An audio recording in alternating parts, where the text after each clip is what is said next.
Thank you so much. I always love men who deliver beyond a woman's expectations. So everyone will be nice in the parliament, we are all pleased with inspiration, and everyone let's have a healthy competition going on here. With this, of course, our moderator is already on the standby. So without further ado, a little information, a little profile about Mr. Ketan Dhruv. He is MS in engineering, has 20 years experience in IT industry before coming back to join the family business. And Mr. Ketan Dhruv is the director of Bangalore Refinery Private Limited, which is a BIS NABL accredited and one of the most reputed refineries in southern India, known for innovation in products including painted products and master alloys. Please put your hands up for the session moderator, Mr. Ketan Dhruv. The panelists for the post-lunch session are Dr. Trevor Keel, the Chief Limited. Let's give a round of applause to Dr. Trevor Keel. Dr. Amol Kulkarni is from the National Chemical Laboratory. Let's hear it for Dr. Kulkarni. Dr. Parag Bhargava is from the Indian Institute of Technology, Bombay. Okay.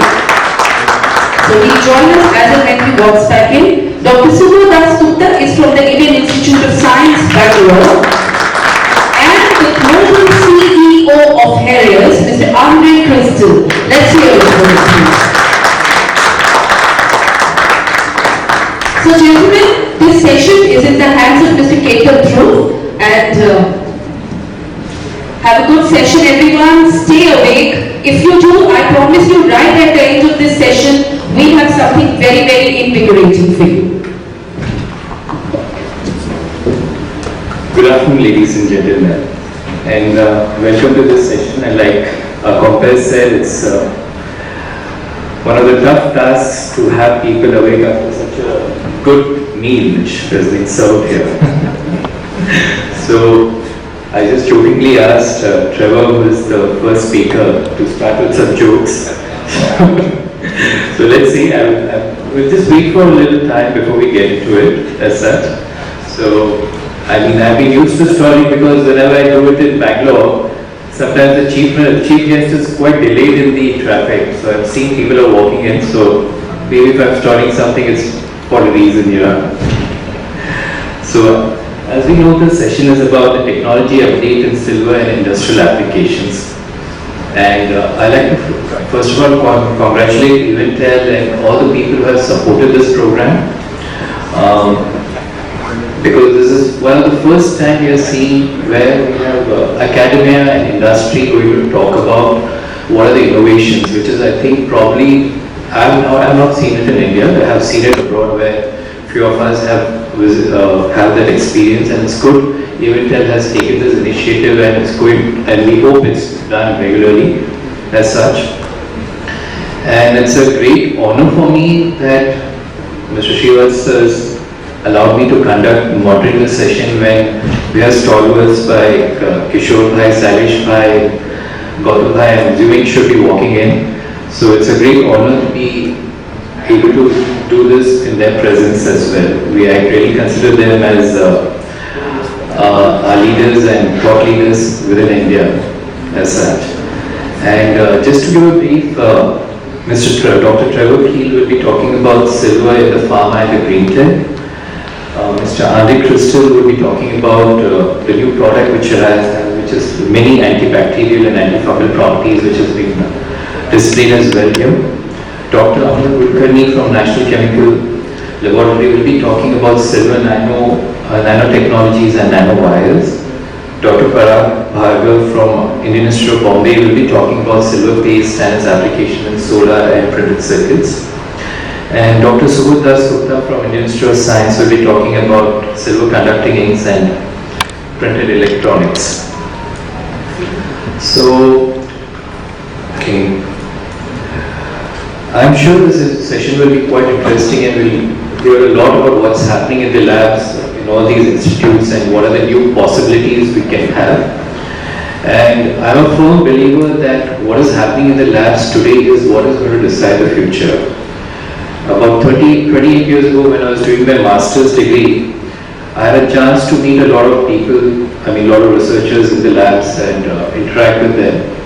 And I can clearly see what work we had seen in the past during that time has actually happened. Many of it has happened, many of things have not seen the light. For example, we had in the industrial engineering department something called as feature recognition and CAD, which was a big thing. How to make a computer program recognize a feature, and then the reason we were doing that was to find out whether we can make a process plan within the computer. How do you make that component? And I think people who have been using CAD/CAM now, it's an inbuilt feature just to generate a CAM with a fixture and everything. But it wasn't when 28 years ago. Seemed like a very difficult problem. I personally worked within the statistics department on multivariate statistics in a large multivariate statistics in a large data sets.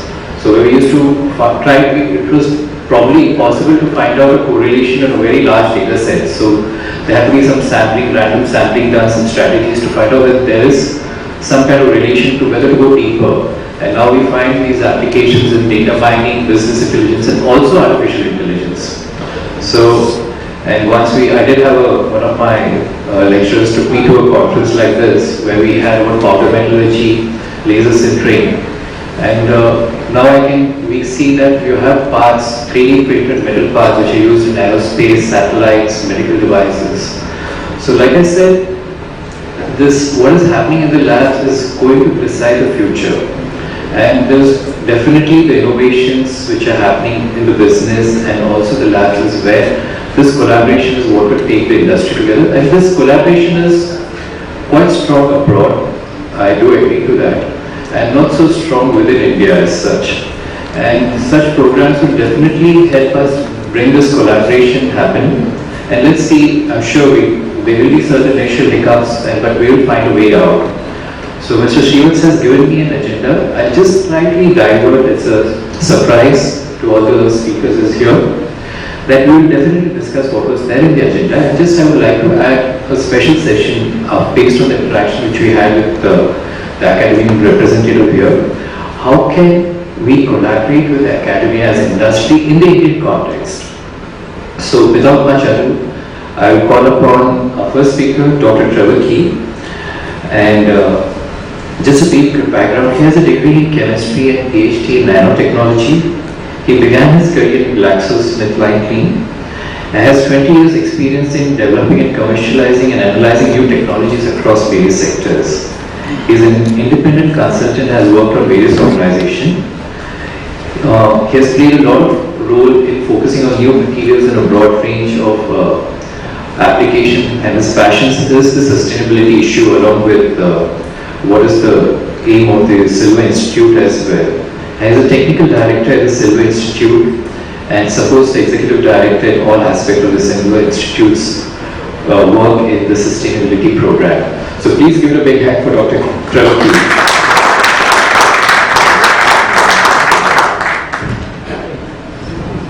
Excellent.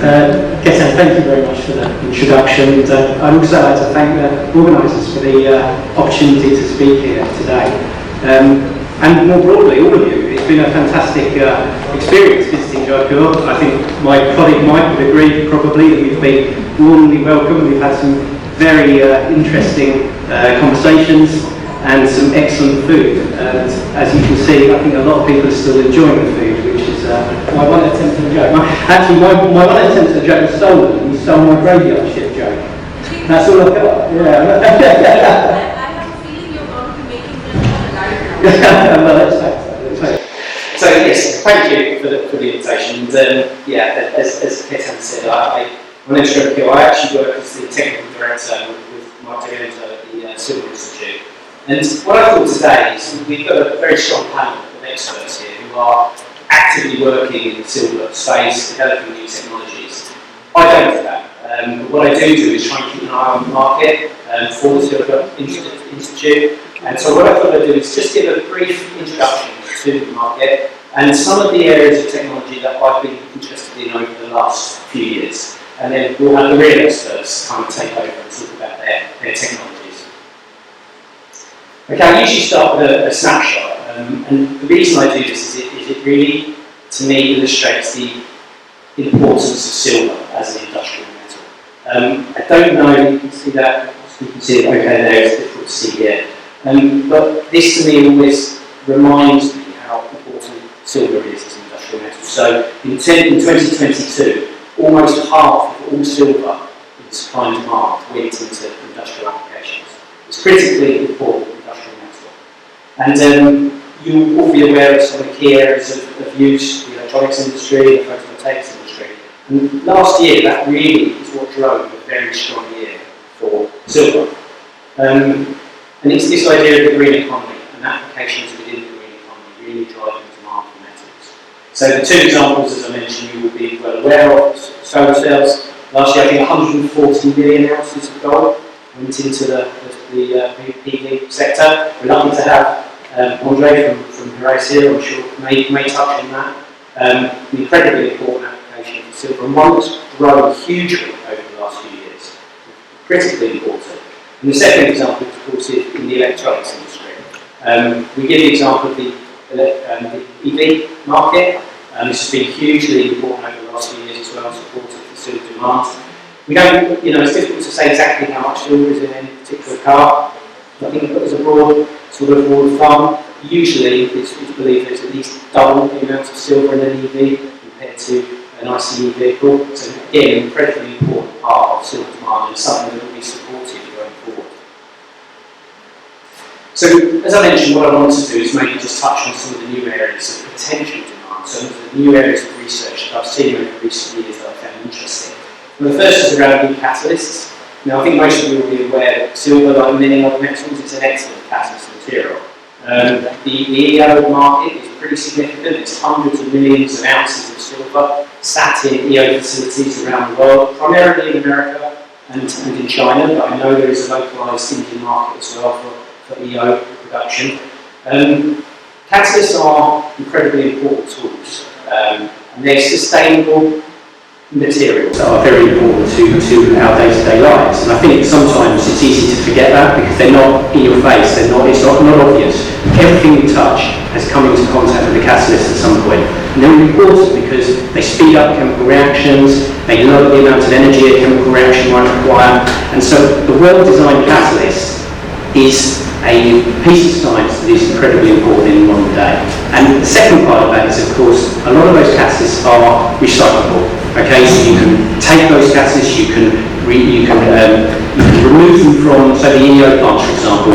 Often the catalyst is swapped out, the silver remains, it's reconstituted and goes back in as recycled silver catalyst, which is incredibly important in 2023. New catalysts, there are lots of different reactions that silver can catalyse. This one I've just taken as an example. This idea of kind of artificial photosynthesis. Can we, as a society, capture carbon and then add renewable energy and water to actually then, through an electrochemical reaction, create new energy, new materials, new feedstock chemicals? And this is a really large part of research at the moment, research and development. Obviously it's very complicated. If it was an easy thing to do, it would have been done many years ago. It's not. However, there are a number of collaborations ongoing at the moment, which are, so the Project Reticus, which is a collaboration between Siemens and Evonik, is at a pilot plant stage now using a silver catalyst.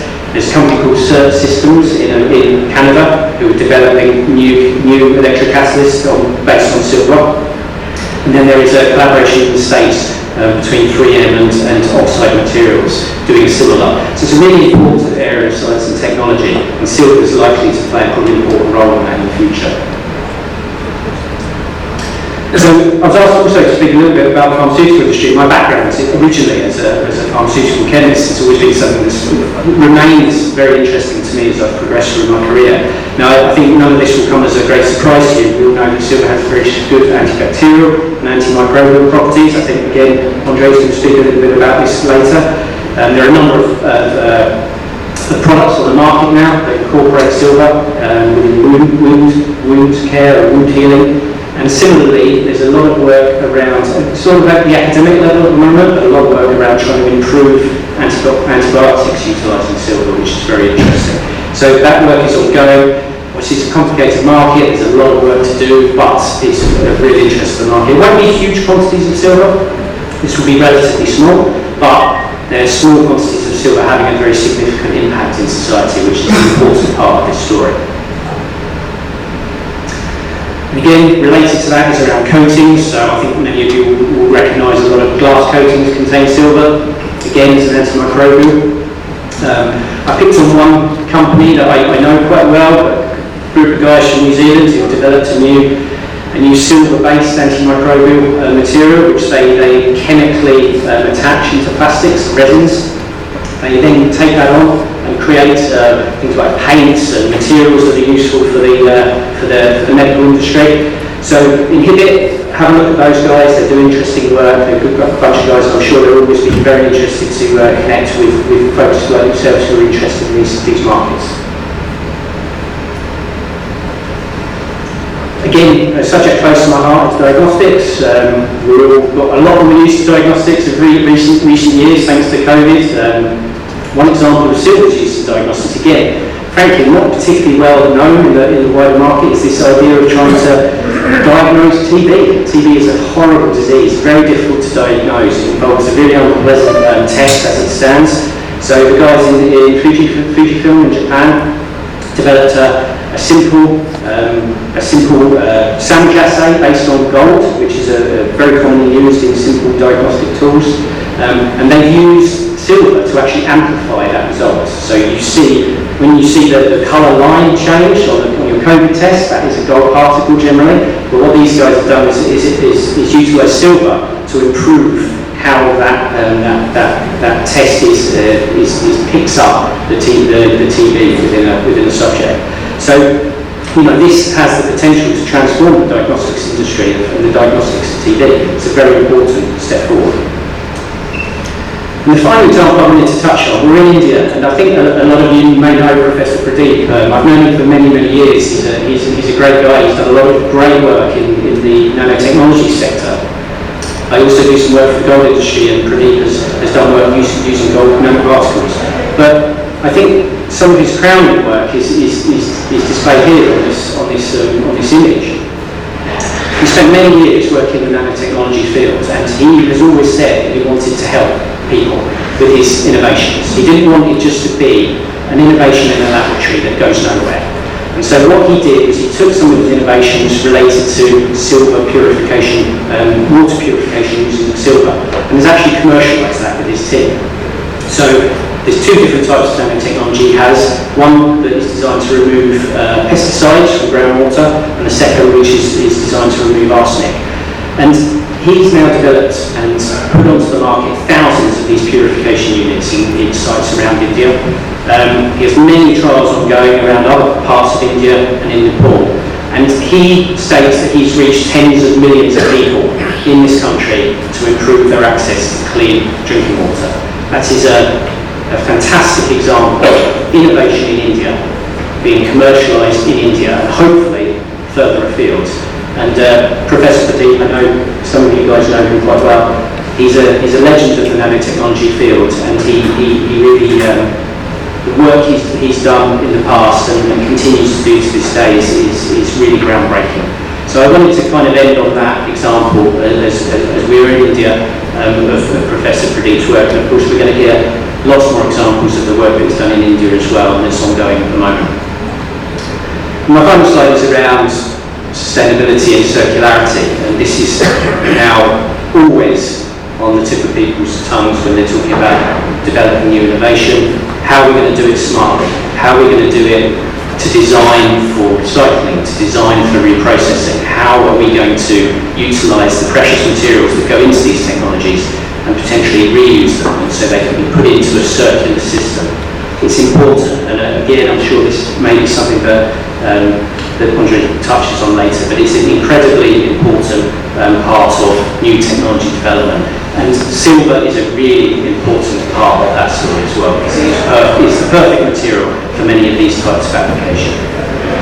So it's a very quick whistle-stop tour over some of the things that I found interesting recently. And like I said, we have the real experts who are doing the real work coming now. I hope that served as a useful introduction to you all. That's my email address. Please, I'll be here for the rest of today. I'll come and grab me if you want to discuss anything. But thank you for your time, and again, thank you for your hospitality. It's been a fantastic trip. Thank you.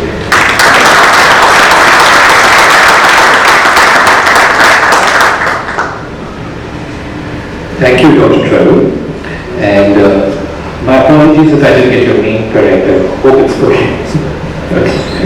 So it's great to know that how silver can be used and why it's going to be important in the near future, especially with carbon capture, which is a very interesting area, replicating photosynthesis itself. So that's really going to solve a lot of problems. And always have problems with my two daughters. They don't want to join our business because they always say, what you do, you're just refining, you're doing small trading kind of thing, there's no fun, nothing sexy about it. But I'm sure after I show them this, they might change their opinion and they can feel they can do something about saving the world through by joining the business, hopefully. So anyway, that being aside, I think sometimes, yes, money is there in the trading, I don't say, but you need something to get up and do something, challenge yourself. So this gives us some areas where we as a company or industry or individual can look at, and as a family I would say, to challenge ourselves, whether it's possible, how to productionize it.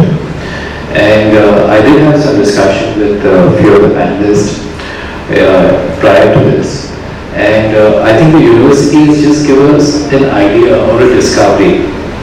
There's still many steps before that comes into a product, where there's a lot of probably engineering required, and then scalability, finances, going out to the market. So, but it's good that at least the spark is there. So before the next speaker comes, Mr. Andre Christl, I just want to do a small survey of the audience so it's easier for them to know how deep to go in or how to do it. So how many of you in the audience are supplying silver for industrial applications? Can you lift up their hands, please? Okay. Now, please keep your hands up. Okay, won't take long. How many of you whose hands are not are planning to look at supplying silver for industrial applications? Okay, great. We have India Mint. Okay, that's good. Okay, how many of you, just give the hands up, I just want to give them an idea of the audience, if you don't mind, sorry. Okay, how many of you are in the jewelry field and are using new techniques in jewelry like electroforming or otherwise? Okay, how many are in the jewelry field facing problems with the alloys, solders? Okay, yeah, now a few more hands are coming up. So I think we have a lot of real scientists, so just to give them a help as to, what can they cover. They have obviously a fixed agenda, but if they can even cover something that will help the jewelers and to know what the audience is looking for from this. Some people are for the new ideas, looking for the new ideas as well. So with that as a background, just to give the speakers and background of the audience. I call upon Mr. Andre Christl. He is the CEO of Heraeus Precious Metals. We all know about Heraeus as one of the leaders in precious metal industry and trading, and they have developed many technologies that have shaped the future of many industries. Mr. Andre Christl has a vast experience of 10 years in precious metals in various roles, and he can give us a great insight on the world scale as to what is happening with precious metals and silver in particular. Please welcome Mr. Andre Christl. Thank you.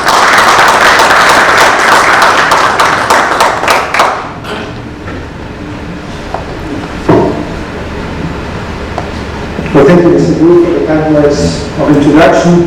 I personally find it always a little surprising how one can find coins and bars more interesting than technology that actually improves our life. But maybe that's just me. Dear ladies and gentlemen, thank you very much for inviting me to speak at the first silver conference in India. I would like to introduce a new and very promising technology, silver-based technology, antimicrobial technology that we call AGXX.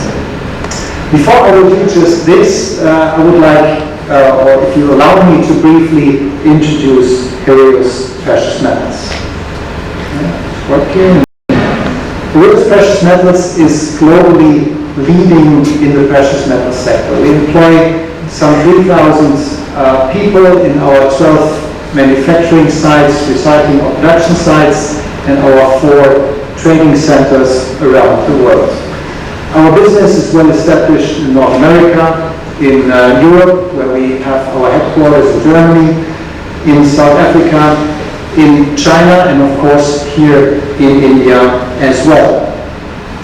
As our company name indicates, our world are really precious metals. Gold, platinum, palladium, rhodium, iridium, ruthenium, osmium, and silver. And those are really building blocks of our DNA, of our 3,000 people. We are globally leading in precious metal refining and precious metal recycling, and we see us also leading in physical trading of metals. We're also a leading precious metal technologies company. We supply our precious metal chemistry and precious metal metallic products to a large variety of industries, such as the chemicals industry, the automotive industry, semiconductor industry, glass industry, pharma industry, jewelry industry, and I could go on for a couple of minutes. In terms of silver, of course, we supply heavily into the electronics industry, and we're also one of the top 3 suppliers of silver paste to the PV industry. Next to precious metals, it's really innovation that's part of our DNA. We employ some 200 researchers, and they are either chemists or material scientists that work in our R&D labs, and they only work on future applications of precious metals, the 8 metals that I mentioned. That's really our world. We're very proud about our achievements here in India, where we operate 2 joint ventures, 50-50 joint ventures, Ravindra Heraeus and Shoxi Heraeus, both located in Udaipur. Together with our friends and partners, the Choksi family, we have managed to grow our Indian business quite substantially, especially over the last 5 years. Today in Udaipur, we recycle and refine platinum, palladium, rhodium, and silver. We produce precious metal chemistry, and we also produce metallic precious metal products such as silver contact materials. In terms of refining, we are in the last steps to become the 4th good delivery refiner for silver in India. Now, I would like to talk about one of our most promising new technologies that we call HEXX, and I would like to start with a number. And the number is 500 billion euros. That's the economic damage caused by germs every year. Therefore, it's hardly a surprise to you that the global market for antimicrobial technologies is very, very substantial. 15 billion euros turnover per year and substantially growing, also driven by an increased hygiene awareness following the COVID pandemic. However, the requirements for antimicrobial technologies are very complex. The technology needs to be non-hazardous to humans, obviously, but it also needs to be non-hazardous to animals, and it also needs to be non-hazardous for our environment. It has to fulfill very complex regulatory requirements, and those requirements are very different country by country. The technology should also have a long-term efficacy. The material that it has needs to be easy to integrate into various other materials, such as paint, textiles, or polymers. Ideally, the technology kills all sorts of harmful microorganisms, such as bacteria, fungi, and algae. Ideally, formation of resistance against the technology should not be possible. If we now look at the currently available technologies, we see that the existing technologies fall short on the requirements that I've just mentioned. The existing technologies have one thing in common: they release substance. And it's either metal form, so silver ions for example, or organic substances. The release of harmful substances causes risks to humans, to animals, and or to the environment, and because of the release of the substance, the antimicrobial effect over time goes down. We believe that our AGXX is different. AGXX is based on a catalytic interaction between two metals, silver, Ag, obvious, and the second one is ruthenium. And the two of them and the interaction converts oxygen and humidity from the air into reactive oxygen species that then kill microorganisms. There's no release of harmful substances, and as that is the case, AGXX also has a very long-lasting effect. AGXX works against all sorts of microorganisms. Resistances are not known to us. So we're back to our overview.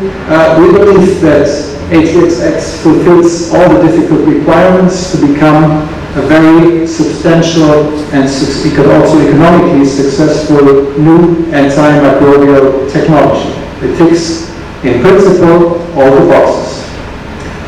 Now it becomes difficult. We need to find ways to bring the technology into applications. And there's a wide range of applications that are possible. We have identified those four as most promising at the moment. Water filtration, we have the example of water purification that goes hand in hand. Application in polymers, applications in textiles, sport textiles, or also hospital textiles, for example, paints and coatings. And we believe at the end of the day there will be many, many more potential applications. That brings me already to the end of my presentation, and I wanted to show this as an example how precious metals are very, very relevant in improving our lives, and as a technology we should take them serious, very serious, and we also need to invest money into R&D around them. Thank you very much for listening. I'm looking forward to our discussion here on the stage, and I hope that I will be able to answer all your questions. Thank you.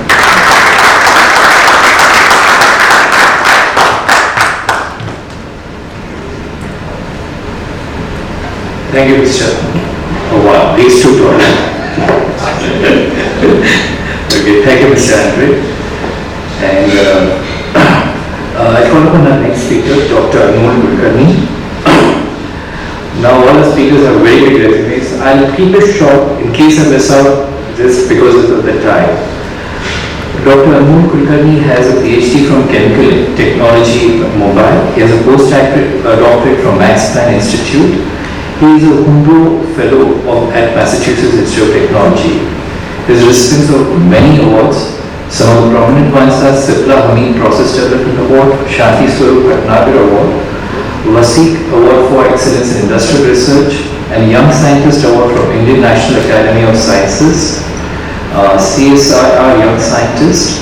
He is also on the board selection committee of the Humboldt Foundation and Flanders Foundation.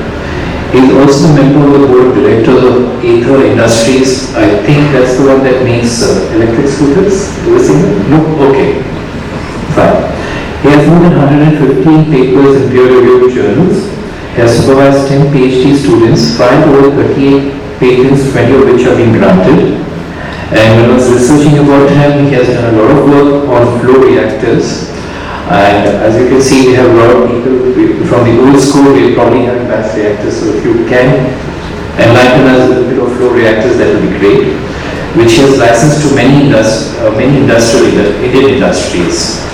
He is also the editorial board of the Journal for Flow Chemistry and Advanced Polymer. So please welcome Dr. Amol Kulkarni.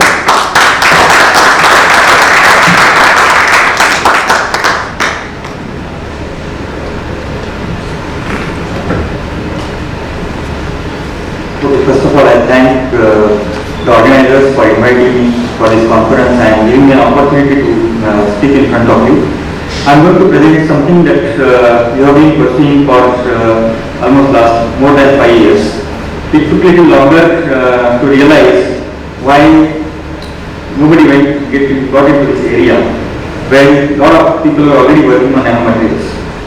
I'm going to focus on a very specific product or a very specific form of silver that is called silver nanowires. Those of you having iPhone, your touchscreens are made of silver nanowires. Those of you who have foldable phones, your touchscreens are made of silver nanowires and not the typical IPOs which are kind of used for all other mobile phones. So silver nanowires are it's a very pretty interesting form of silver, primarily because it is not like particles where kind of you have a large number of particles getting nucleated and grown depending on the condition at which you are doing some reactions. It's like in a unidirection you are stretching the you are making the wire to grow.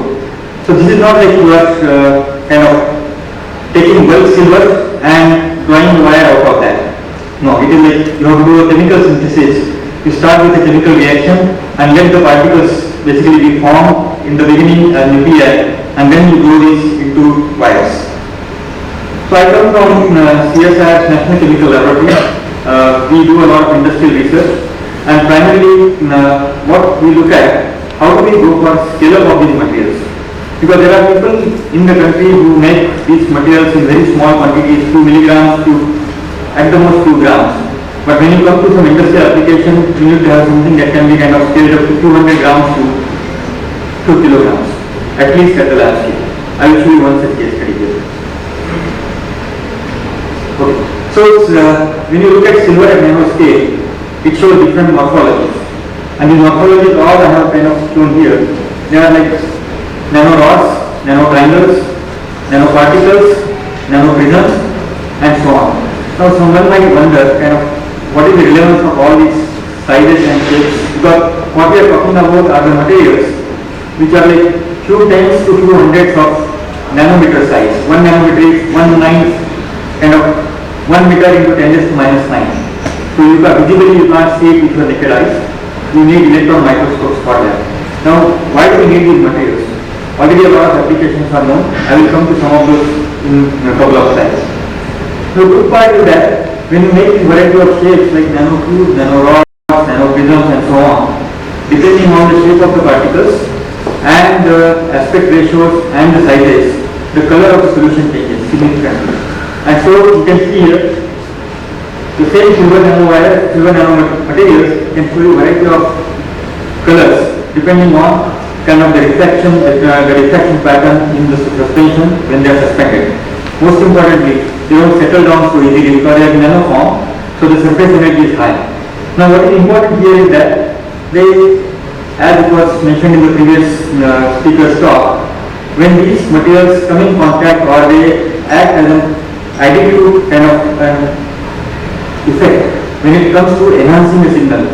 So if you are using it for any application in diagnostics, using gold nanoparticles, silver helps to basically enhance the signal so that you see with your naked eye that yes, something is positive or negative. So now, while silver plays that important role, it has a lot more applications as well.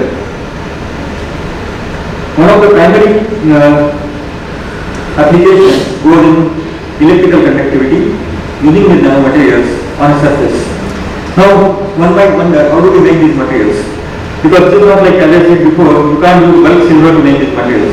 You have to start with silver source. While there is a huge amount of literature available in the kind of in the public domain, what is critical is how do you make it. So, and that's at large scale. So you start with silver nitrate as your starting material. Then you have to use kind of a ligand like you have to use some kind of a halide salt of silver, and then you basically allow the reaction to happen at high temperature, and that makes the silver nitrate to start getting reduced to form some silver nuclei, and those nuclei further grow. If I do not add sufficient quantity of any polymeric solution or polymeric additive like PVP, then I will get a lot of particles. But the moment I add a mixture of specific compositions of PVC, different molecular weights. I do not let particles to grow in all directions. I allow the particles to grow only in one direction because rest all the surface is capped by this PVC. So that allows us so far you keep on doing the reaction to keep making variety of much longer lengths of these nanowires. So now you can kind of see here, you can see here that you can see variety of dimensions of the nanowires and the corresponding background effects. The last one that you see are more transparent. You can see them in contrast at very high contrast ratios. These are like below 30 nanometers. What you have on the iPhones are below 30 nanometer nanowires because you can't see it with naked eye. If you have other larger ones, then there will be haze, and nobody would like to have hazy touchscreen. You would like to have a very clear touchscreen. So depending on the dimensions of the nanowires, there are different applications. So the wires which are below 30 nanometers, they go in the touchscreens, while above that go in kind of another kind of level of touchscreen where you don't need kind of that kind of clarity as you need for a phone, and then it goes into conducting inks, which is one of the largest applications. And so in my lab we started working on this primarily because of one reason. When we started we started making some conducting inks, and we looked at the catalogs of many industries who supply these in even small quantities. It was like you get a 500 milligram suspension at somewhere like around 20,000 rupees. And we were like surprised, why is it so expensive? Let's try to look at this. And then we found that almost everywhere you buy it from American Elements or Sigma or anywhere, first and foremost thing, the prices were too large. Second thing, nobody was supplying in large quantities. When we asked someone, can you give us 100 grams? It was like, okay, it will take 6 months for us to make that much quantity. So then we decided, being a chemical engineer, we thought let's look into scale-up aspect of this because the reactions were known. And so with these two students, we started working on this.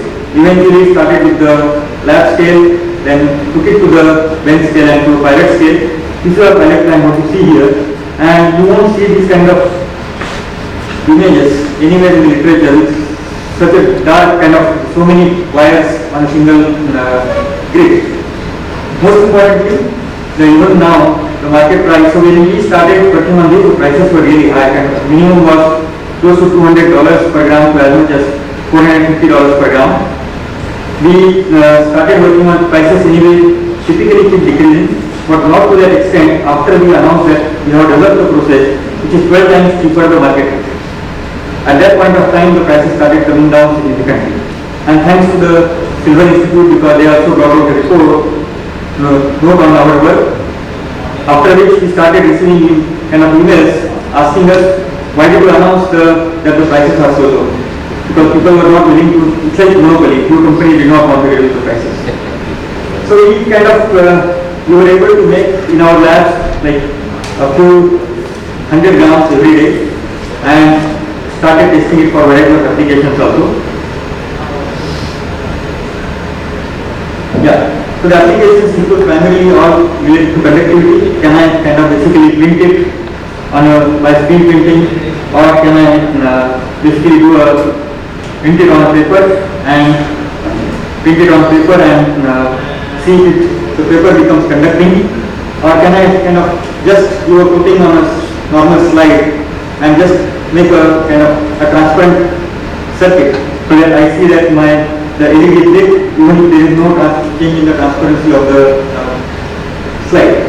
So we started developing these kind of small applications which were known, but the most important thing was we wanted to check whether our material works for these applications. So silver nanowires are known to be useful for these applications primarily. Flexible electronic circuits, then flexible displays, flexible LEDs because you need a background, you need a circuit which has to be also flexible. Wearable devices which keep on sending the signals to your cloud basically based on the BP, your heart rate and so on. Flexible transparent electrodes, solar cells and touchscreen. So variety of applications, these are all high-end applications. And we don't realize what silver is doing there, and that silver really exists in so many applications which are high-end applications. So these are just few. These are all the remaining ones where they are also going kind of so the photonic related applications, EMI shielding, making of the 5G transponders where you need not the electric conductivity but thermal conductivity and so on. So a lot of applications like this, and there are many companies who are working on these applications. Why I felt like I should come for this meeting and present this work is primarily because 1 kilogram of the pure silver that I see outside costs like anywhere from 60,000 to 70,000. Sometimes it goes to 75. 10 grams of silver nanowires will definitely kind of give you not less than 1 lakh. So I feel like let me come talk to this platform, tell that there are a lot of applications where the size does matter, and really what matters more importantly is some patience. Because many times people come to us ready cash. This is not the way. So you have to develop applications as the CEO of Heraeus mentioned that you have to work on the future technologies. A lot of work has already been done and you need to find the right applications. More importantly, which our process we have brought down the manufacturing cost so low that your payback period, if you are able to kind of find somebody who can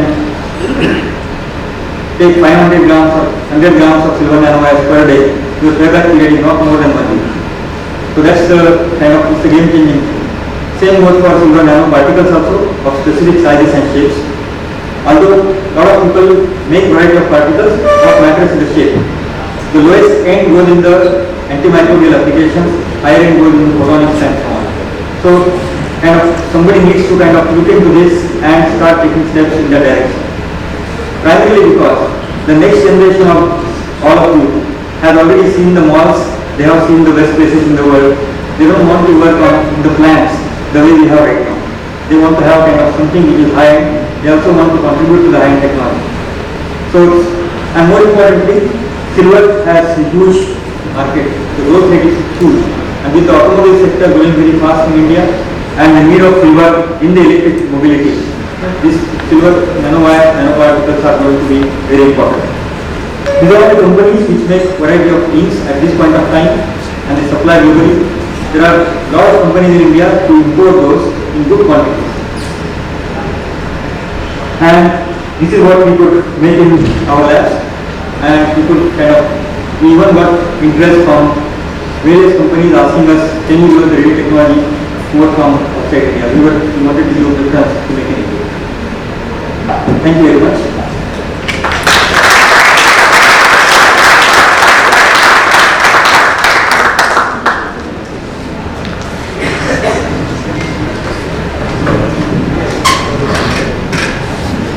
Thank you, Dr. Amol. I really like the statement size this matter used in a very different context. The smaller is better for the first time. So I should make a note of it, and I'm sure maybe I try to use it sometimes. Our next speaker is Dr. Parag Bhargava.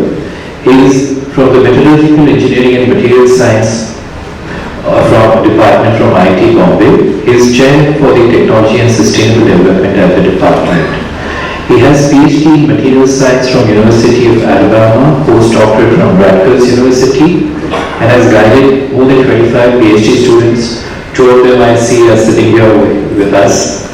So Professor Bhargava has worked on a large variety of techniques, from glass, ceramics for dental prosthetics, 3D printing of ceramics, rheology of concentrated ceramic suspensions, fabrication and properties of ceramic foams, synthesis of weakly amalgamated nanoparticles, fabrication of ceramics for prosthodontics application, plastic formation of ceramic, development of high temperature foam and fiber based on thermal insulation material for dye synthesized solar cells. In the recent time, this group has worked and also initiated work on the development of silver powders, inks and paste for the printed electronics and solar panels applications with the support from the Tata Center. He has carried out many industrial projects and published more than 150 research articles and has been granted 5 patents. He has also co-founded Ant Ceramics, Metsuds Material, which is deals in medtech products, and also Digital LLP, which is into dental lab manufacturing and dental prosthetics. He has been awarded many awards, like the Young Engineer Award and Silver Medal for Technology and Commercialization, and also the first prize in inter-IIT competition on new environment for learning and teaching and digital sources. He has received many awards for his teaching, has got Excellence Award from IIT Bombay and SP Suparti Award for Excellence in Teaching. He also has received the scholarship from the Royal Science Institute Innovation and Leadership Fellowship from Oxford. And we had a lot of discussion. I asked him how did he complete so many things. I mean, what is the connection? He just had one Guru Mantra, which is the Guru Mantra for me. He said it's all about this smallest particle. You understand it and you can then do all of this. So that is the common thing which he told me about it. And I think a lot of my jeweler friends should definitely meet him, because he's a material scientist and many of the problems which you're facing with the alloys and workability, solubility, casting and maybe hardness, he can probably direct you as well. So please make use of this opportunity. Over to you, Dr. Bhargava.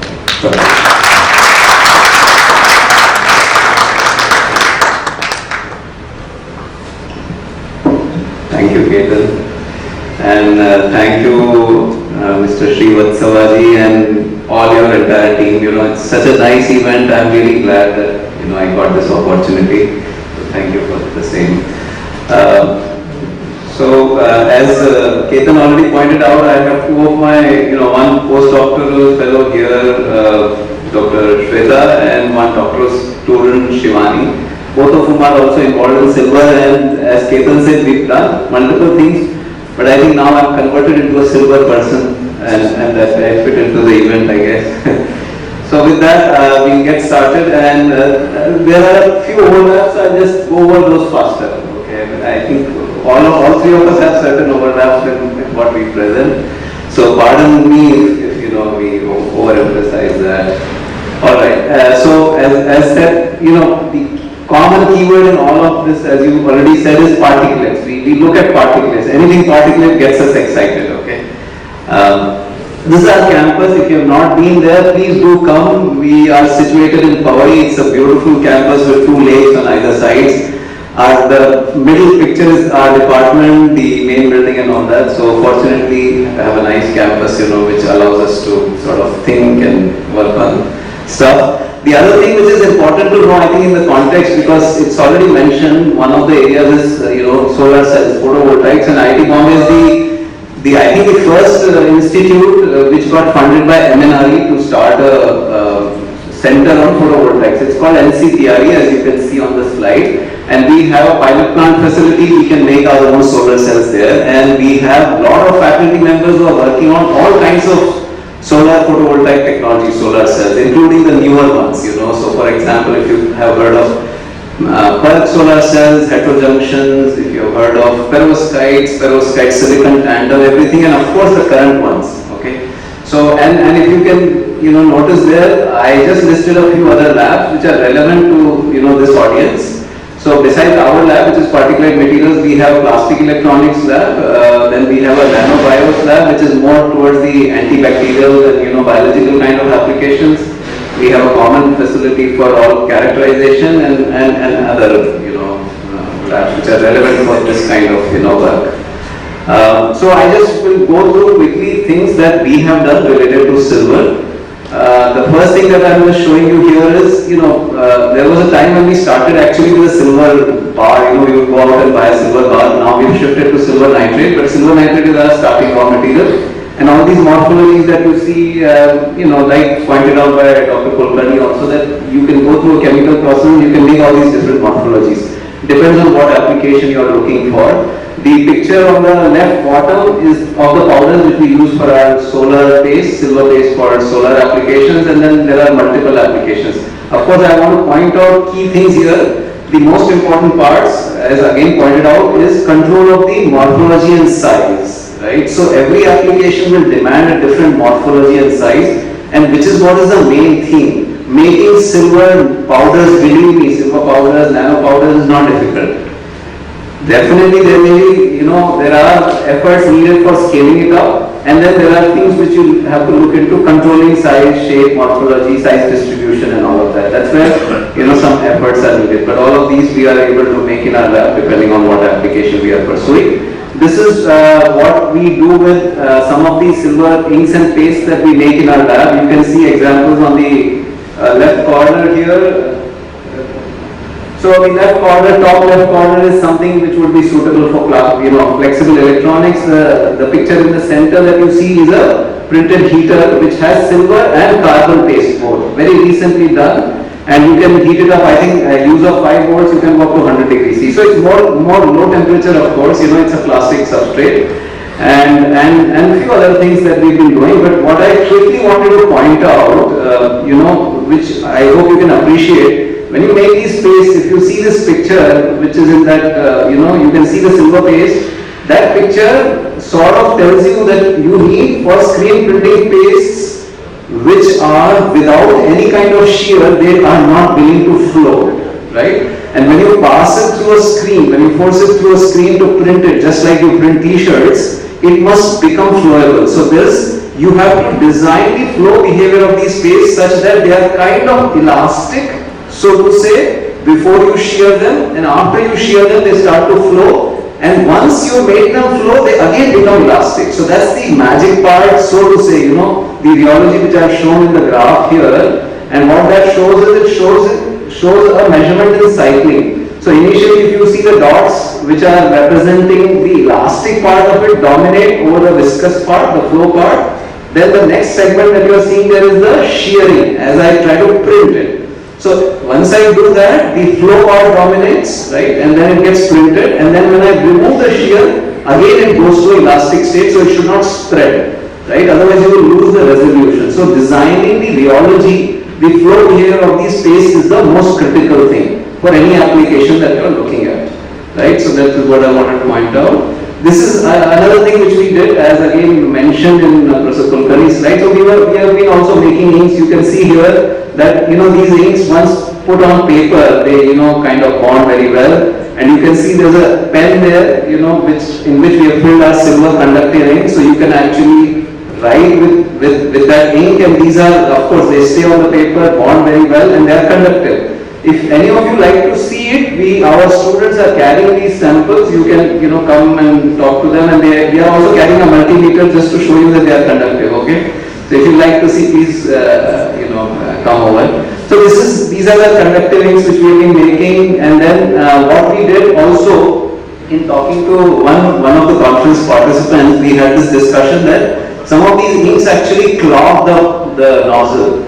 Right, sometimes unless you make sure that it doesn't dry off. So what we thought was, why not use this particular thing that you are seeing on your slides. So instead of using a nozzle, we use this particular kind of delivery mechanism, and it works very well. You can write. Sorry, you can.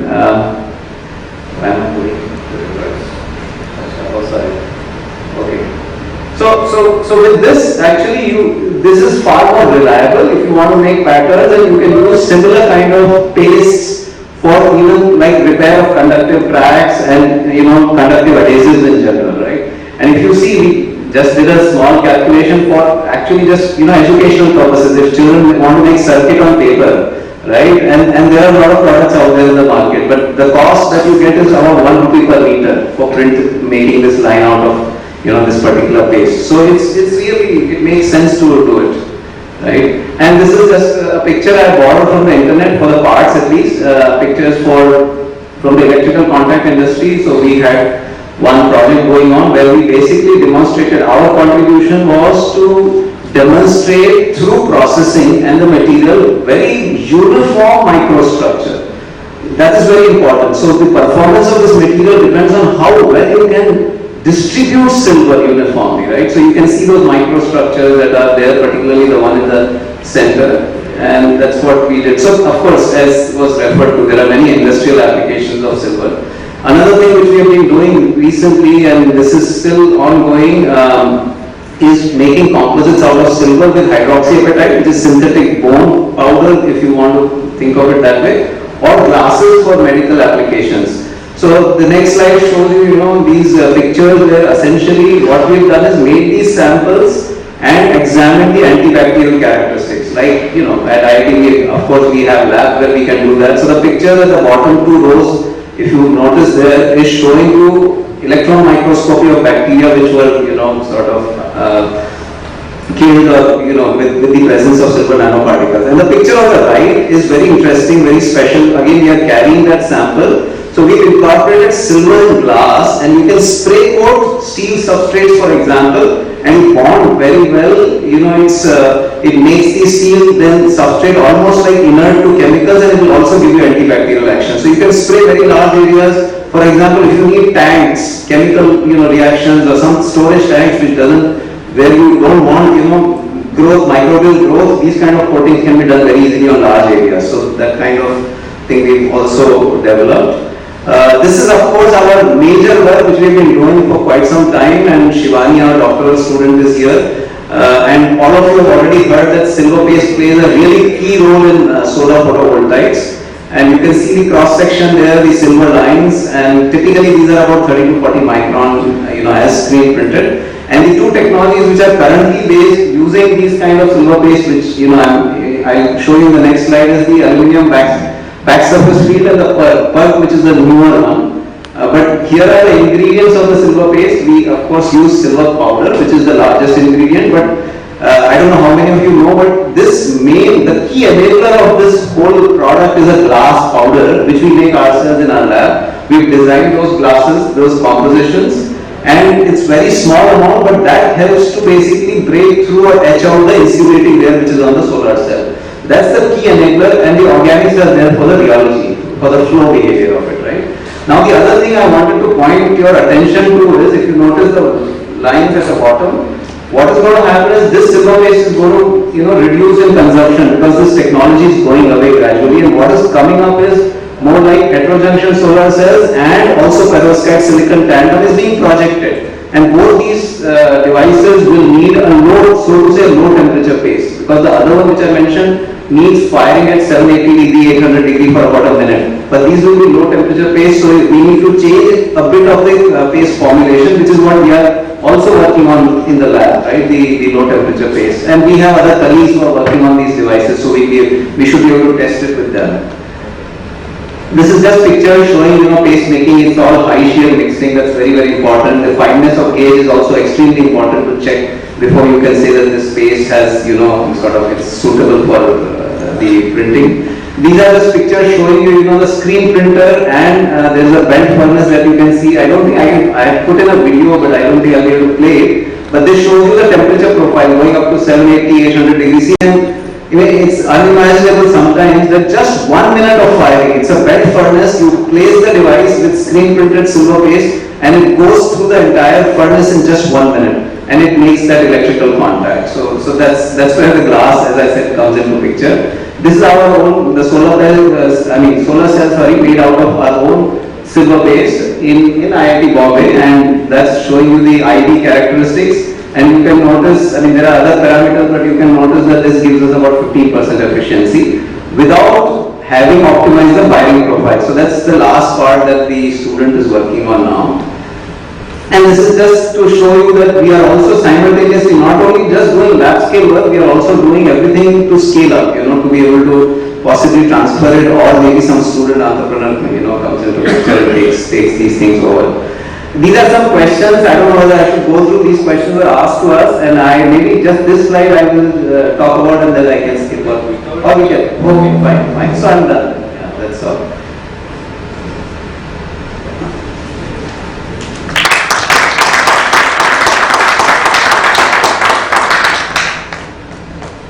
Thank you, Dr. Bhargava. That was very interesting, and it reminded me of. One of your graphs reminded me of a nightmare which I used to have during engineering in fluid mechanics. There was a topic which our professor used to always try to put into a head called shear thinning liquids, and that graph reminded me of that, where you have to put the shear to get the viscosity down. I never got the equation, but that's a reminder of the nightmare I have to understand. So now we have our last speaker for the day, Professor Subho Dasgupta. He was a recipient of the Director's Gold Medal at IIT Kharagpur in 2005, and probably I have interviewed him for a job which he has declined, is what we are of the opinion, because I used to quite often go to IIT Kharagpur for recruitment during that time. He has also received his PhD in Material Science from TU Darmstadt, Germany. He has also worked as a group leader at Karlsruhe Institute of Technology. He has been serving as a visiting scientist at Lawrence Livermore National Laboratory. In 2016, he has joined Indian Institute of Science, Bangalore, where he is currently working as Associate Professor. He has more than 50 journal publications and 14 patents to his credit. His primary research interests includes printed electronics, formulation of metallic semiconducting insulating printer blades, flexible electronics, oxide semiconductors, 2D materials, and printed supercapacitors and sensors. So please welcome Professor Subho Dasgupta. Thank you.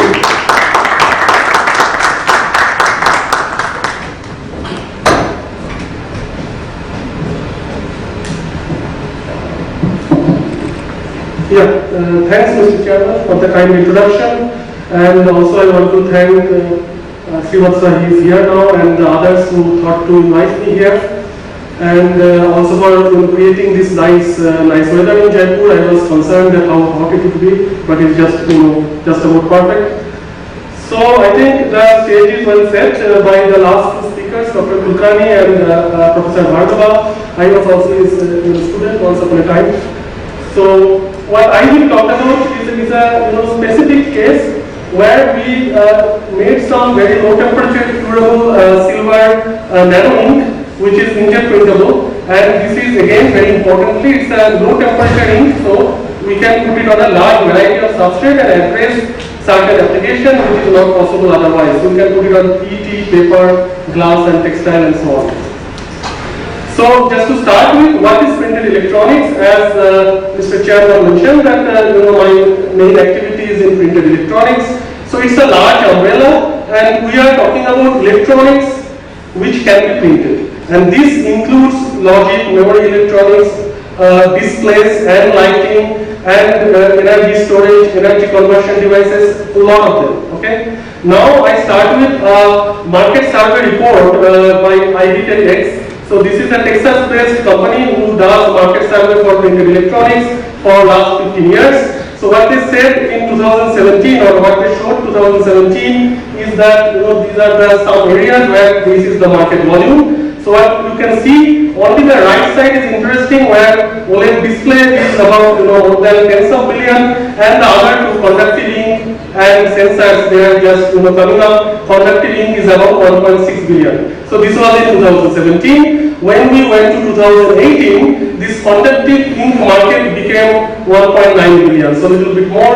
2019 it was like 2.3 billion. So it's kind of growing. Okay. I don't know exact number of this year. So maybe it is about 3 billion or so. And now, if you see, this is the entire conductive ink use case. So I have just listed a lot of applications or a lot of area where they are. Okay. What is more important here, that when we see the conductive ink portfolio, what comes under it? It comes certain type of carbon material, and also of course organic, some new material like vaccine, but also metals like silver and copper, right? So then yesterday during dinner we had some discussion that what is the fraction of silver, why silver is important, and what is the future? Can it maintain its dominance? So here comes another survey which I just thought to add after our discussion yesterday, that this shows the same prediction for the conductive ink from 2020 to 2033. So what you can see, the blue one at the bottom is basically the fraction of the silver ink. So what you see, the now is silver mostly. Okay, there are certain reasons why copper is not so much. People are interested. Of course, gold values are also there, but again, very low volume. Only the application would be in the pharma industry for really health sensitive cases. But in the future, there will be some other thing into the business, but they will mostly participate in growing the volume. The silver case, which is is the blue bar, that is actually slowly growing. It's not diminishing. So the other new technology will not outperform silver, but on the other hand, the volume growth we have to accept is not really large. So if we talk about silver ink, there are three types of ink which are mainly used. Metal-organic ink, okay, or metal-organic compounds. So these are limited by the solubility limit of the silver iron salt which you can use, okay, and the molecular fraction of the metal. So you cannot have high loading or very high conductivity. Isomeric silver salt is also non-trivial to synthesize and is sometimes unstable. So mostly the ink in the market is silver nanoparticle based. So now when we are talking about inkjet printable ink, so these are a very specific functional inkjet printing we are talking about, which has a lot of demand and constraints. Okay, so for that we have to really precisely make the ink which passes through the ultra thin nozzles of the inkjet printers. Okay, and this is one example of such which I wanted to talk about. So it's ink which can be prepared by the simple precipitation. So I am showing you the main ingredients which are silver nitrate and PVA and so on. But when you talk about final ink, there are small quantities of, let's say, another 5-7 ingredients which needs to be added. Okay, this is even true for the black or blue ink we use in our pens. So this is not just a simple organic compound. There are always a lot of small additives are necessary to fine-tune it to get the ultimate flowability. It should pass very easily through the nozzles, and a lot of other parameters are important. Sometimes wettability is very important. But what is important here that all these things needs to be added without compromising the conductivity. In this case, conductivity is important.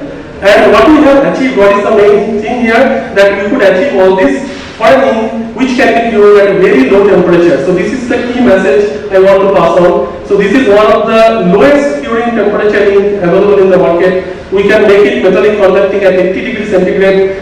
That for that reason we can put it onto a large variety of substrate which is not possible otherwise. Okay.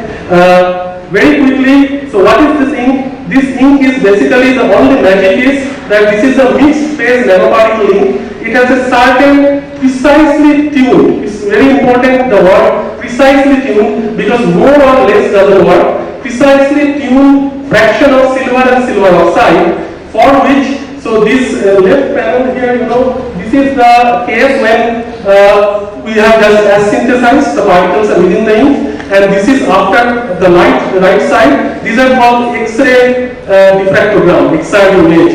This we use to find the phase. So after heating at 80 degree, what we get is a single phase silver. These are some example of so-called dynamic light scattering viscosity measurements. These are also important. As I told you, that fluid dynamic property of such inks which you want to do inkjet or aerosol jet is very important. It has to be really precise. For example, here the viscosity of the ink is 4 to 8 millipascal, surface tension is 28. These are really ideal value for inkjet printing. And the middle picture shows so-called dynamic light scattering image. That shows that the particle size is stable within the ink. They don't grow, they don't precipitate, the ink has a good lifetime. But what is more important here, again, a very discrete difference compared to what is already available in the market.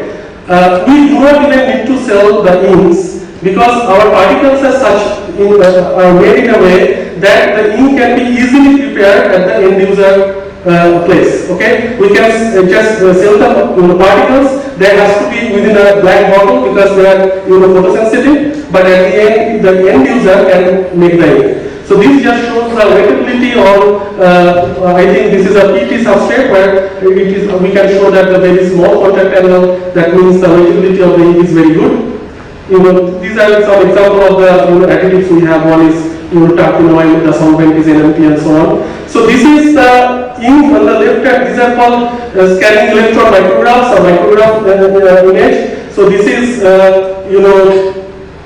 the left two picture A and C is the nanoparticles, and the right two pictures is the after printing and heating at 80 degree and 120 degree. What you can see interestingly, there is a very nice amount of sintering already at a very low temperature. The reason is, as I said, this is a mixture of silver and silver oxide. The whole key technology is that the right amount of mixture, which is when surrounded by a certain atmosphere and you heat at a low temperature, it converts totally to silver, and then you can also have, sintering. This is some transmission electron micrograph image. So the last one shows the primary particle, which is spherical, and the other ones show that they are nicely separated particle.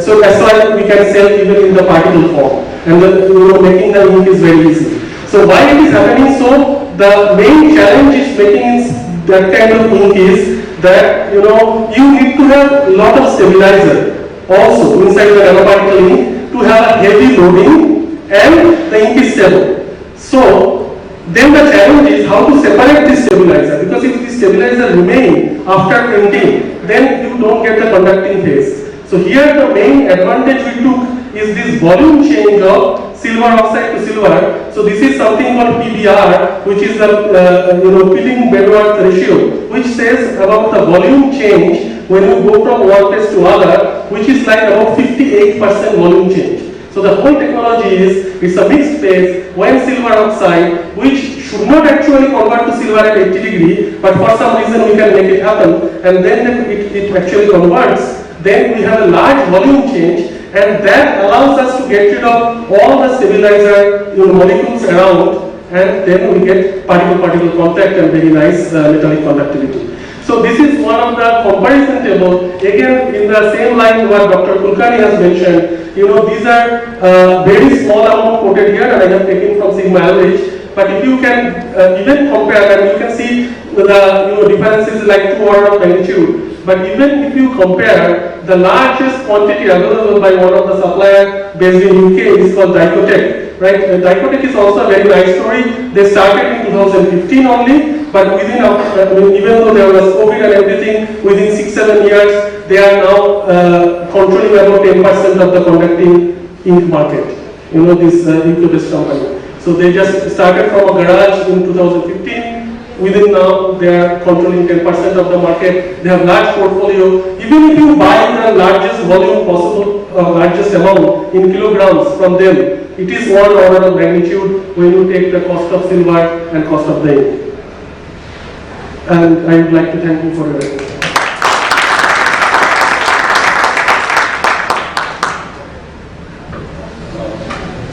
Thank you, Dr. Dasgupta. We'll take a few questions from the audience. I think we haven't given them a chance. So, can they raise their hands and we'll have the microphone passed on to you.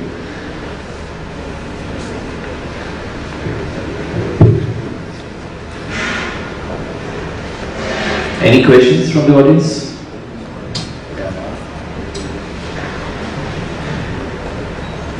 Hi, I'm Dhruv from Electrical Paradise. Just an academic question, has the world reached anywhere when it comes to an alternate for silver when it comes to electrical conductivity? I know there's a lot of research and development going on over here, but has the world really reached any place when it comes to that?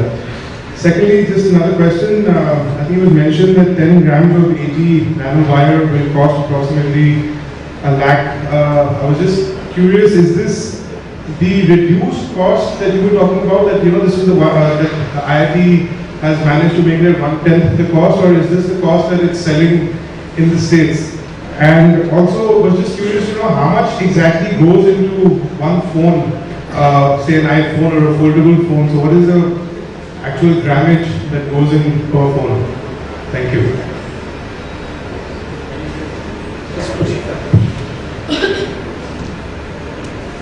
Can you hear me? Yeah. So the prices I showed you are, I would say it is still not the reduced price to that extent. It is in between somewhere like, if you buy large quantities, then you may get silver nanowires for anywhere from $60 per gram to as much as $150 per gram. If you want to buy it at large scale, like you are buying 500 grams in one go or 1 kg in one go, then these are the prices. But if you are going for the few grams kind of thing, then minimum $100 per gram, that's the price. Now coming to how much is the loading on this of silver on these touchscreen phones, it's not more than 2 milligrams. It's not more than 2 milligrams. Because what you have is a layer of nanowires which are basically coated on the surface. You don't want a hazy, so that it has to be a monolayer. It cannot be having multiple layers of nanowires. I think someone, did you lift the hands at the back? Okay. I think you asked about silver and conductivity. Scientifically, probably no. Silver obviously remains the best conductor, but commercially, and of course, that's a different matter.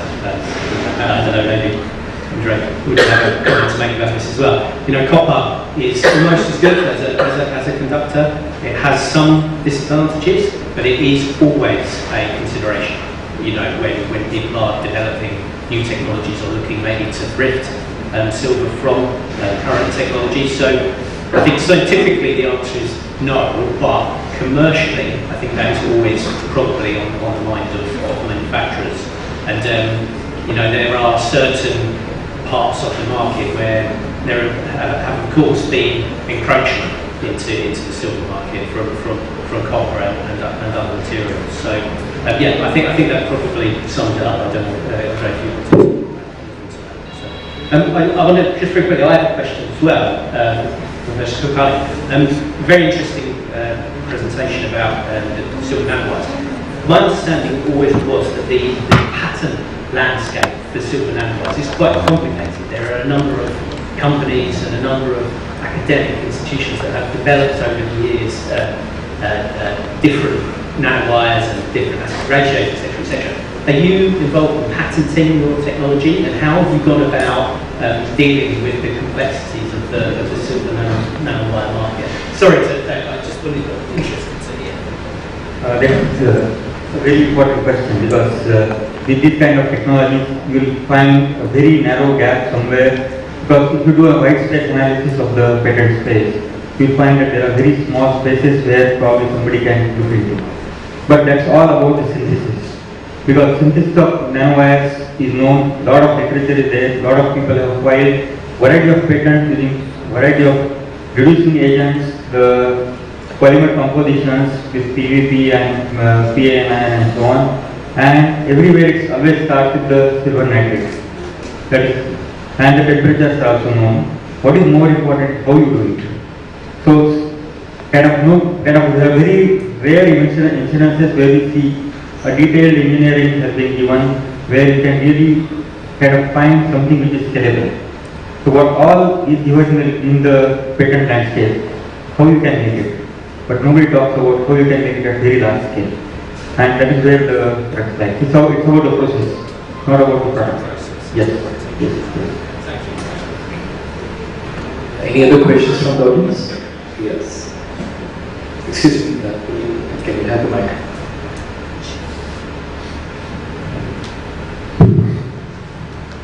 Thanks to all the panelists for such interesting industrial applications of silver. So my question is to Dr. Parag Bhargava. So it is remarkable to see such low temperature at around 80 degrees centigrade of ink is getting cured. But I wanted to ask you, are you concerned about the toxicity of the solvents NMP and aerosol which is being used in the fabrication of ink? Yeah, I think you can hear me, right? Yeah. So I think it's a very good question. It actually depends on where you want to use it, right? So the NMP is not a very great solvent if you want to use it in the pharma industry and so on. So it really depends where you want to make use of it. But these are the two use cases, NMP and DMSO, what we have shown. It's not that these are the two only solvents with which it works. So that, but of course we did it with NMP and it was really great result. I have one question for Mr. Andre Christl. We have seen carbon-based carbon with silver loaded used as in filters, and after some time they have to be reloaded twice. Now with your AGXX technology, do we need to change the filters, or what is the life of the filter compared to the normal? How does it work?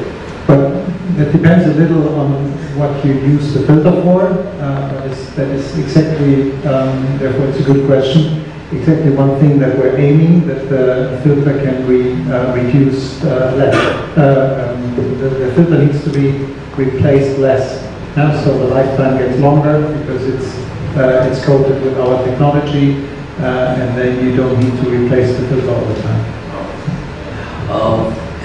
One question for any of the panelists. This is my question out of curiosity.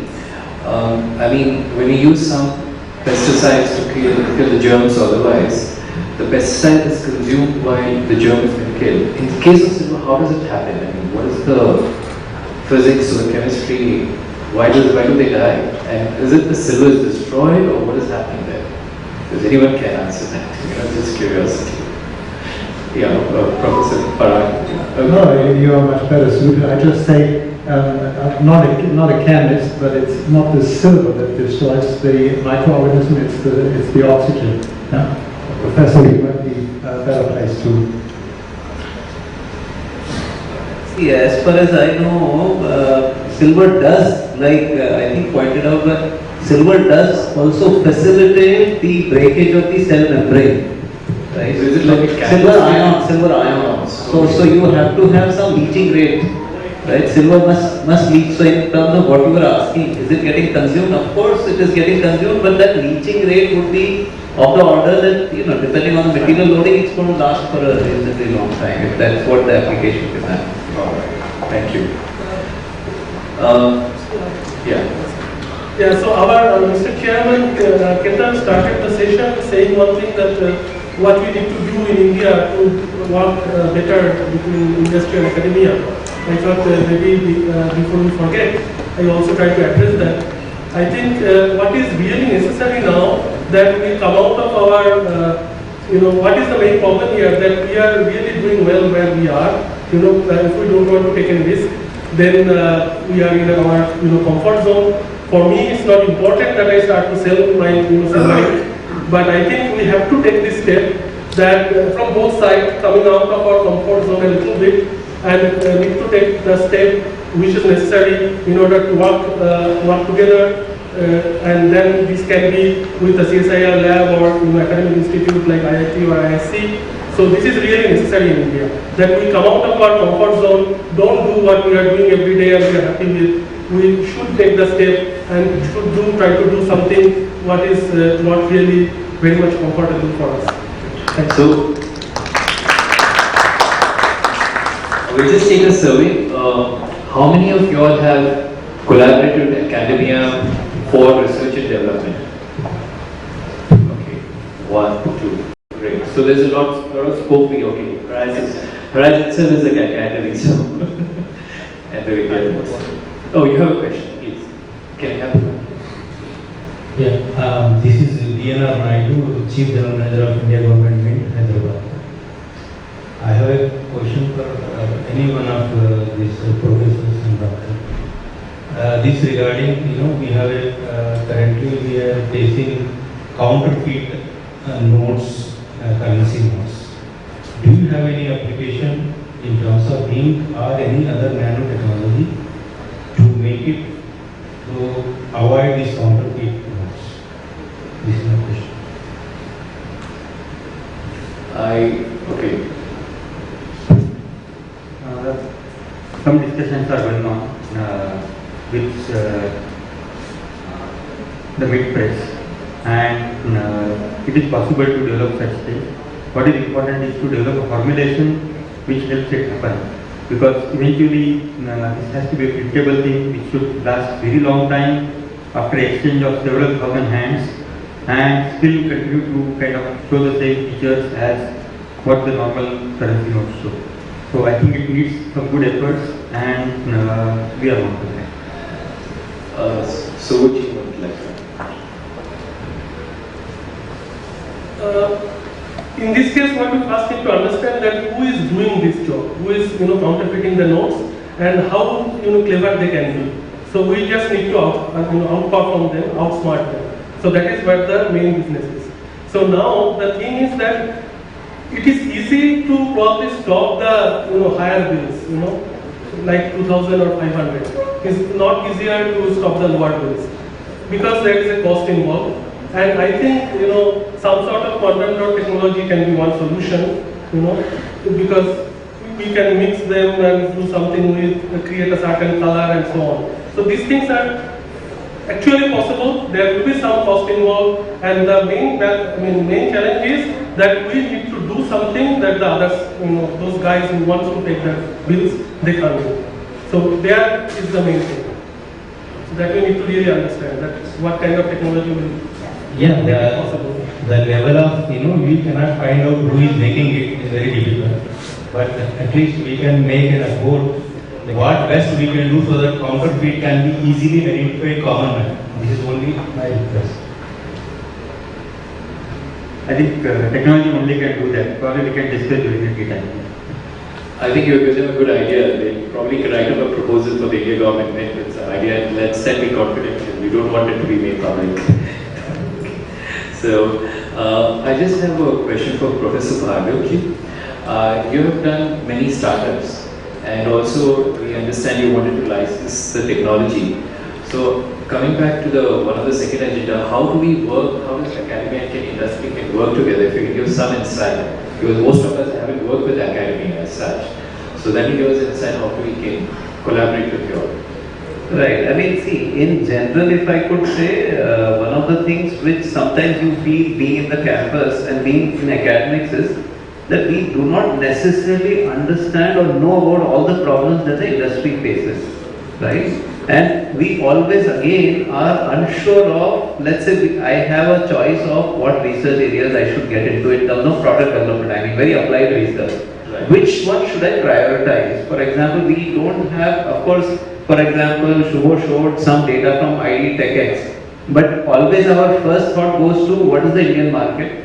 I don't think of always immediately, at least I personally have never thought of global market. It looks a little unrealistic to begin with in an early stage. So most of the time we are not aware of the Indian market information also. Just so that we prioritize our work. See, we do many things, but then the priority is extremely important. So getting the right problem statement, knowing what should be prioritized, and one of the other things which I have seen is we end up working, like all of us probably end up working on various things, but many times the industry comes, if it comes at the end, then it's late. So it has to be, industry must participate with us from very early on so that they also can give suggestions. I am sure industry can give us very valuable suggestions. Correct. Because we only represent one side of things, the feasibility part and things like that. So all that is important. One last thing, of course nowadays every institution, whether it's NCL, ISC, IIT, Bombay has done technology transfers. There's a standard protocol, so that exists. It's just that thing has to happen. Thank you. And I just have, we're running out of time, just maybe 2 minutes. I think we all know the Indian industrial demand for silver is comparatively low compared to its GDP.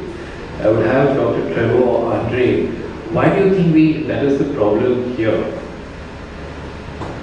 Looking from the global perspective, do you feel the Indian silver industrial demand is low compared to what it should be? Yeah, I think what I felt during the conference, there's a lot of focus on jewelry, and on coins and bars, and that's good, and I understand. But at the end of the day, if you want to bring more technology to India, one needs to invest. And I think you have excellent research institutes here with a very good reputation.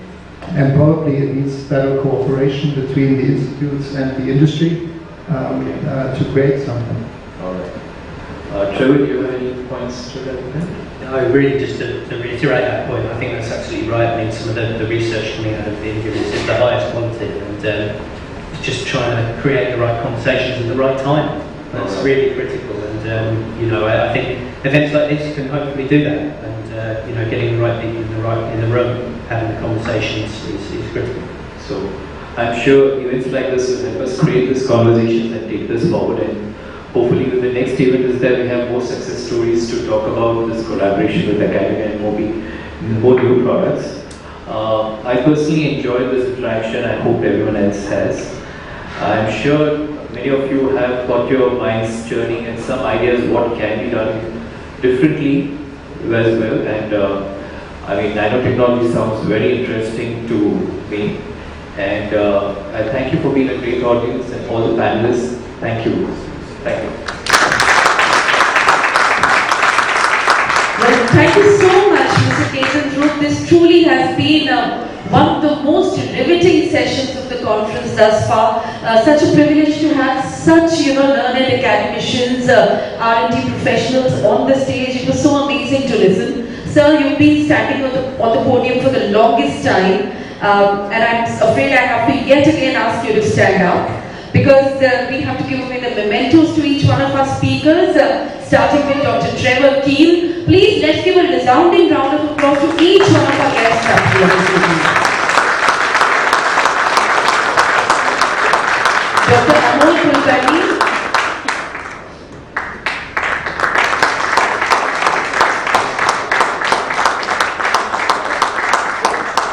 Let's just check the name, please.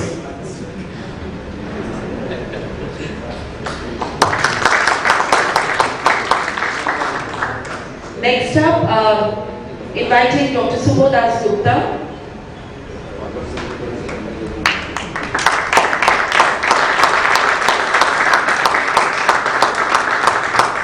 Mr. Andre Christl.